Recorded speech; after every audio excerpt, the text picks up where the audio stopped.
आणि यानंतर बातमी पुण्याजवळच्या चाकणमधनं आहे। चाकणच्या खराबवाडीमध्ये एका घरात तब्बल 125 ते 150 साप आढळून आलेले आहेत। इथे विषाची तस्करी होत असल्याचा पोलिसांचा अंदाज आहे। नाजिम मुल्ला आपल्या सोबत आहेत। नाजिम, काय माहिती? नंदा, काल रात्री हा धक्कादायक प्रकार जो आहे तो या ठिकाणी समोर आलेला आहे।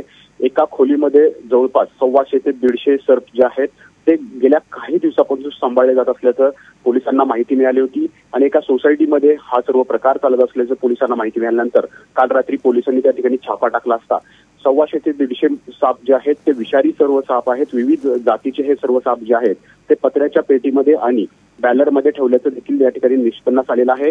इतकंच नाही तर धक्कादायक बाब म्हणजे त्या ठिकाणी 2 बॉटल विष जे आहेत ते देखील या ठिकाणी मिळून आलेला आहे। त्यामुळे हा धक्कादायक प्रकार किती दिवसापासून चालू होता याचा शोध घ्यायचे चाकण पोलीस या ठिकाणी घेत आहे। आणि दळवी म्हणून एक व्यक्ती आहे, ही दळवी व्यक्ती या सापांची तस्करी या ठिकाणी विषासाठी करत असल्याचं या ठिकाणी निष्पन्न झालेलं आहे। कारण एक सर्पमित्र देखील सापडलेला आहे ज्यानं या दळवी यांच्याकडे एक सर्प जो आहे तो या ठिकाणी दिलेला होता, तो विकत दिला होता का कशा पद्धतीने दिला होता आणि ही दळवी जी व्यक्ती आहे ती कशासाठी ही साप जे आहे ते सांभाळत होती, कारण 125 ते 150 साप तेही विषारी विविध जातीचे आहेत, कशासाठी सांभाळत होती, तिचं जे विष आहे ते कुठं विकलं जात होतं का?